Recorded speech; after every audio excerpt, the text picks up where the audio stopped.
back to the Who Are You to Lead Anyway podcast from mastering skills to navigate leadership and life, episode 22. I am your host, Cynthia Jamieson, and today I want to talk to you about something that affects all of us, which is self-doubt. I've been offboarding a lot of my clients who have worked with me for 6, 9, or 12 months and onboarding a lot of new clients, and noticed I've been doing a lot of coaching around self-doubt. And I wanted to dedicate a full episode to talking to you about it because, again, it affects all of us. Now, I think I mentioned this before, but we don't like to talk about our doubts with other people, especially in the workplace. Now, there might be an exception here, which is if we have a trusted friend or mentor within the organization, someone that we trust, or we have a partner that we trust to have this conversation about what we might doubt. So my intention today is to cover some key points about self-doubt, where it comes from. I'm going to offer you some signs that you might be experiencing it yourself, and what would be in it for you to turn self-doubt into trust for yourself, as well as some strategies to do just that. Now, there is a beautiful quote from Marianne Williamson, which is this: "Our deepest fear is not that we are inadequate. Our deepest fear is that we are powerful beyond measure." I just wanted to share that quote with you because it sets a beautiful context in relation to you as a leader and the work that you want to do in the world. So now I want to share 4 key points on self-doubt. First, it's normal. Self-doubt is a part of our human experience, and it's something that everyone experiences at some point. And it's important for us to remember we're not alone, that this is very common and we all feel it. The second point is self-doubt can be managed.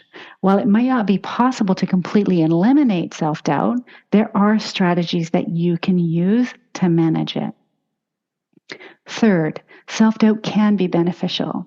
When self-doubt, while it can be uncomfortable, it can also be a valuable experience. It can help you identify areas to grow, to improve, and it can motivate you to work harder toward your success goals. And fourth, while all of what I've said so far is true, there is a cost to it. Doubting yourself can lead to missed opportunities for you. You may be less likely to take risks or pursue new goals, dreams, or face challenges when you doubt yourself or doubt your ability, which can, of course, limit your growth, your development, and your career progression. Second-guessing yourself and worrying about making mistakes typically generates more anxiety within us and can damage your self-esteem or the regard that you have for yourself and your confidence. Self-doubt impacts the relationship not only with ourselves, but also, of course, it would impact the relationships we have with other people and ultimately our quality of life. Because if we're doubting ourselves, that's typically what we're doing. And we spend a lot of time second-guessing versus doing what it is that we want to be doing. So where does self-doubt come from? From my knowledge, experience with employees at every level, everything that I have read, researched, and experienced as a coach, working on deep work with hundreds and hundreds of clients, and working through this myself for decades, there are 3 root causes from my perspective. The first is the pressure from society. Now, while it's contextual, there are circumstances that we find ourselves in where certain behaviors are required and there's a pressure to conform. And just saying that sentence doesn't feel good for me in my body. So I want to use an example. So I've tried to pick a simple and yet not so simple example, which is dress code. So after my 35-year HR career, I know that this is not simple. Trust me, this is true. At least it's true for me. Having or monitoring a dress code creates many byproducts. And one of those byproducts is self-doubt. When individuals are put into a position to question their choices or their personal style, they can feel shame, they can feel doubt, they can feel anxiety. They are now faced with a need to conform to the norm or the expectation of others in order to avoid judgment, in order to fit in order to take the job, in order to provide for their families. That's a lot. Now, the choice to conform to something as simple as a dress code can come at a cost of self-doubt or discomfort with your own body. You can feel negatively about being in your own skin because these are the choices that someone else has and is placing upon you. Now, of course, you can make a choice not to do that, and there will be repercussions to that. But this is an important just metaphor to kind of think about. Now, just last week, I coached a client on the options that they could see for themselves as it relates to addressing a senior leadership team regarding dress code. So long story short, what ended up happening is there is a corporate office is visiting a satellite office, and the way that people dress for their day is very different. Now, I'm not sure that the decision makers who make up the dress code, because let's face it, it's all made up. Somebody somewhere has created and made up a dress code, and they have decided that everyone else must dress in this way. So even though they have done that, and they in this case, I mean, it can be all of the organizations, might want to consider or reconsider the impact of a dress code, because I'm not sure it's having the impact it is intended to have in the workplace.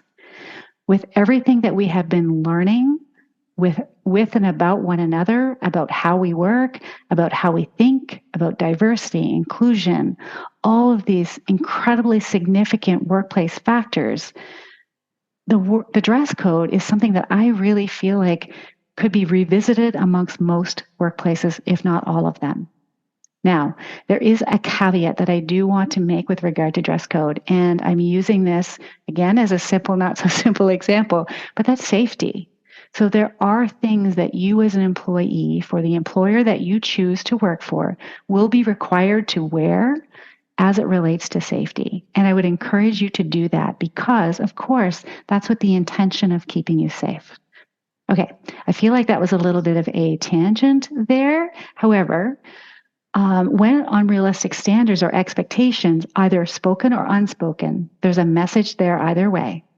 Depending on what those messages are, they can foster perfectionism and create feelings of being an imposter or of not belonging within us. When high standards of accomplishment and achievement are placed on individuals, those standards can lead to feelings of self-doubt or as if we don't belong in the context we're in.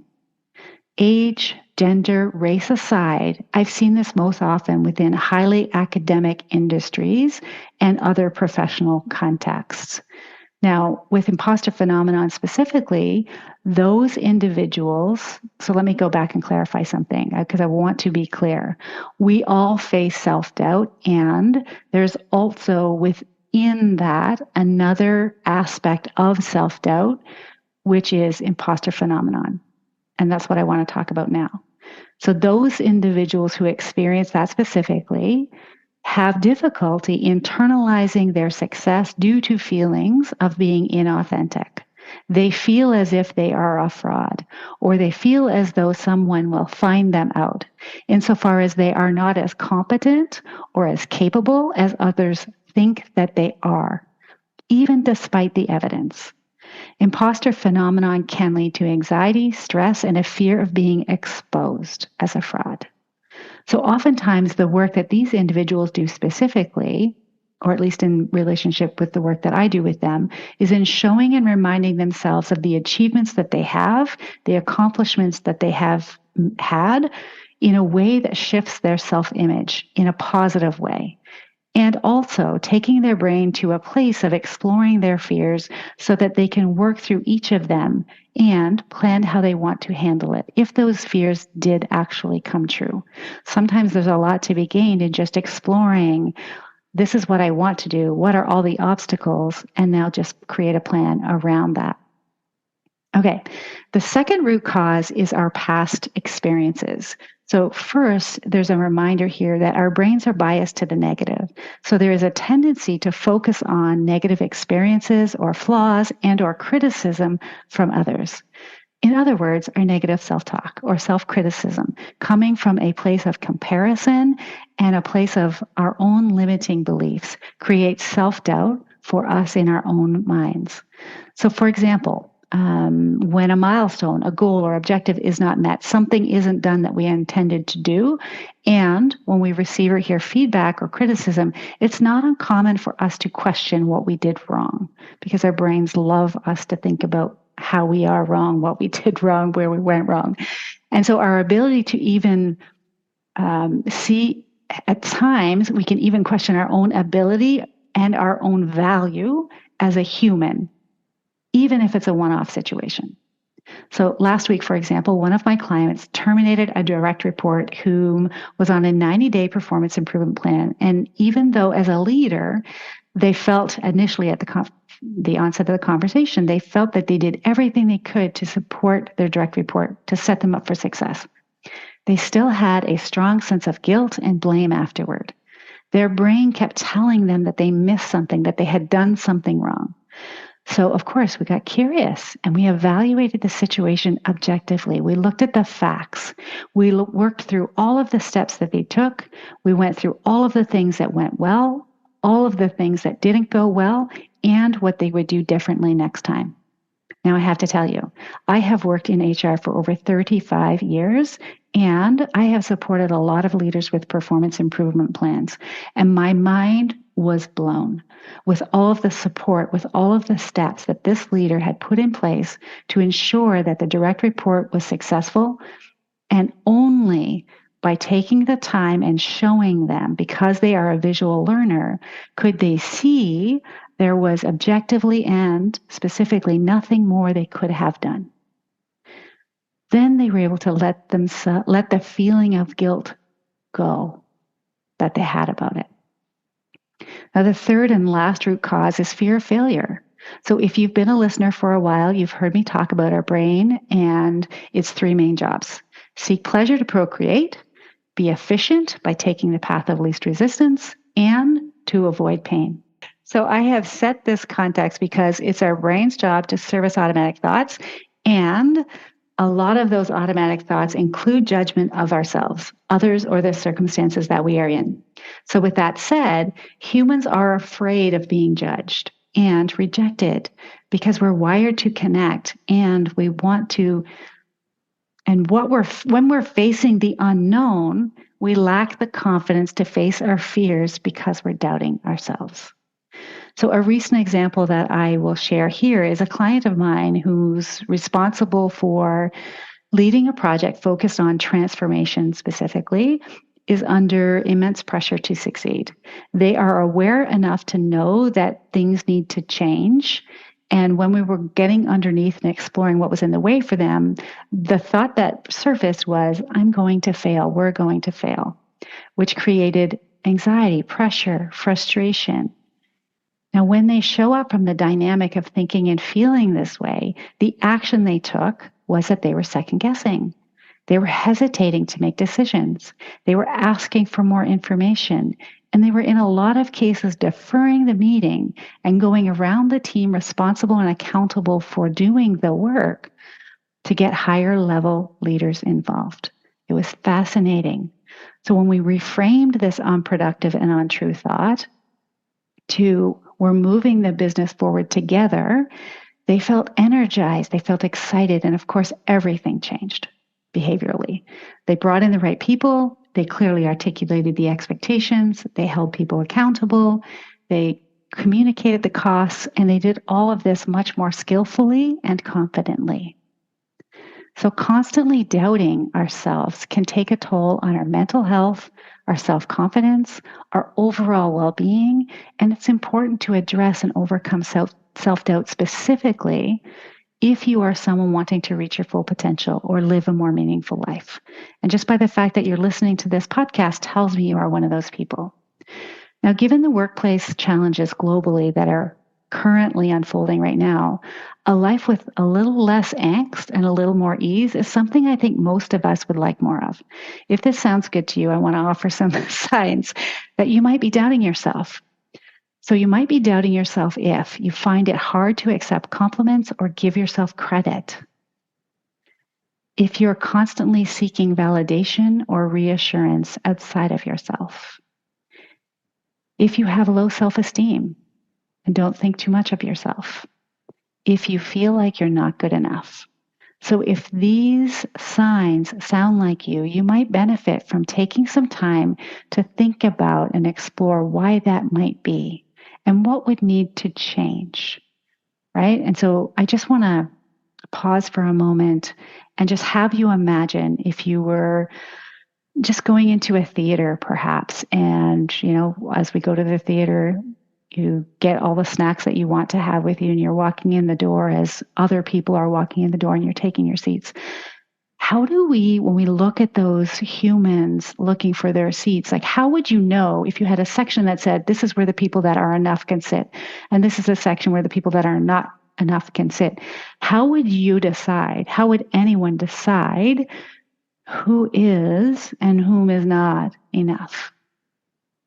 Now, I say that because it seems like a crazy question to pose to you. And also, we could just decide right now that everyone was enough because the fact that they are here on this earth, they are a human being they're a spiritual being having a human experience. If we could just accept that we were all enough, we would all just not only change our day, but change our lives. So in order for us to make lasting change, we need not only the awareness of the fact that there's something we want to change or something that needs to be changed, but we also need to be motivated to do the work. So what's in it for you to turn self-doubt into self-trust? Would you like greater self-confidence and self-awareness and self-acceptance? Would you like improved decision-making ability? Would you like increased effectiveness in your leadership and in your life? Would you like better relationships all around? Yeah, my guess is yes, you do. So some strategies to shift you from self-doubt to self-trust. And I will summarize these at the end. So the first one is recognizing and challenging your negative self-talk. So try and identify the root causes of your self-doubt and challenge any negative self-talk or beliefs that you have about yourself. Now, one of the most powerful practice I've experienced myself, and I have seen it as true for the majority of my clients, is to build belief in the thing we doubt. One of the things that I suggest to my clients first is write out all of the thoughts in an honest and unfiltered way that you have about whatever it is that you're doubting. Then take a look at the list and put a plus or a minus beside the thought with this lens. Is this positively or negatively impacting my success? And then decide which of these thoughts you want to keep, because this is a choice. Once you've poked some holes in what you're thinking and believing, the work then is taking action and doing the thing that we're doubting that we can do in an effort to show ourselves and our brains that we can do it. And when we take consistent action over time, we build our own belief in ourselves. One of my coaches, Stacey Bayman, says, we have to believe it is possible first. From there, with action, it becomes more probable. And then with consistent action, it becomes inevitable. So by learning how to reframe how you see things, learning how to manage your mind can be a game changer. And I will link a resource for you in the show notes for how to manage, interpret, and reframe thinking patterns. I encourage you not only to read it, but to share it and have an open discussion about it. As I mentioned, we don't like to talk about doubt at work. So if we did, we could normalize it for everyone because we all have it. All right. Second strategy is focusing on your strengths and accomplishments. So using your strengths to propel you forward. Keep a kudos file or a portfolio of accomplishments. Those are ways to remind yourself and your brain of what you have accomplished when you're feeling doubt. This can feel hard for some people, and the purpose is not for vanity. This isn't what this episode is about. The purpose is to have you internalize your own accomplishments and build trust and safety within versus doubting yourself. The third strategy is practicing self-compassion. This is about being kinder and gentler to oneself or treating yourself as you would a friend, befriending yourself. And there's a great body of work and resource tools by Dr. Kristen Neff, a pioneer in the study of self-compassion. Kristen has been recognized as one of the world's most influential research psychologists. And there is a test your level of self-compassion assessment, which is really great. I use it a lot with my clients, and I will link this in the show notes as well. And if you're looking for it, it's about halfway down on the first page that you actually land on once you click on the link that I'm going to put for you. All right, strategy 4, setting achievable goals and giving yourself credit for progress. I want to give a personal example here as it relates to this podcast. When I first had the thought to launch it, I had a lot of doubt. And how I overcame it was with a lot of coaching and by building my plan. I started with a blank piece of paper, and then I listed all of the steps that I needed to take in order to get this podcast out in the world. I noted the timing, the support I need, the resources I would need, and when I would celebrate certain milestones. So, for example, coming up with the title, recording the first episode, listening to my voice and not wanting to delete was actually a celebration. And so I say that because the small wins along the way built my enthusiasm. They built my confidence and my own self-trust that I too could be a podcast host and provide value to you for listening. Now, when I work with my clients, I'm always asking them what we're celebrating. And this practice is intentional on my part because we're doing things, they are doing things, and I am as well when I'm doing my own work. And when we are aware of and mindful of what we are doing and take time to celebrate, we are connecting the dots for ourselves. And we continue to choose and create more positive results when we do that as part of our experience along the way. Okay. Strategy 5 is surrounding yourself with positive and supportive people. Now, I just can't say enough about how important this particular strategy is to spend time with people who see your ability and who believe in you. When you shift from doubting to trusting yourself, there will be people who do not necessarily like this newer version of you. And that's okay. It doesn't have to be a problem. And it doesn't have to feel like it can be a problem. Surrounding yourself with someone who can hold the belief with and for you can be incredibly powerful when you're facing a fear or doing something that you haven't done before. They also don't buy into your stories, which can remind you of why you started, which is also really important when you're doubting yourself, because that can help you shift from the doubt to actually taking that action or action that you feel inspired to take. This brings me to the 6th strategy, which is practicing mindfulness and being present in the moment. Now, I see a lot of mindfulness activities as mental fitness myself, and I have shared a lot of these strategies, my own included, in episode 11. So there's a great resource by Thrive Global, which outlines 10 ways to bring mindfulness in the workplace, which I haven't shared before, that I will link in the show notes for you, because I think that could just give you a different lens to look through. And the last strategy is seeking professional help if needed. Now, this can also be like you can seek the help of a mentor, an advisor, a coach. And also, I am not a medical professional, but I want to offer that having many signs of persistent self-doubt, feeling helplessness, for example, can be symptoms of depression, which is a serious condition that requires treatment. So if this is the case for you, please give yourself the support that you need.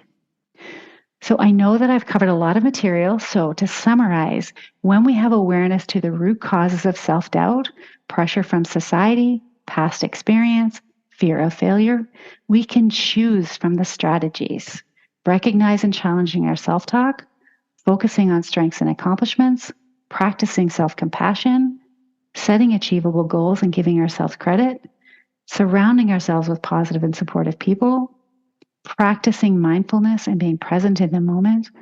And the last one is seeking professional help. So by exploring the root causes and implementing these strategies, your mindset will shift from self-doubt to self-trust over time. Trusting yourself takes time and practice. As self-trust increases, you will lead with greater clarity and greater direction.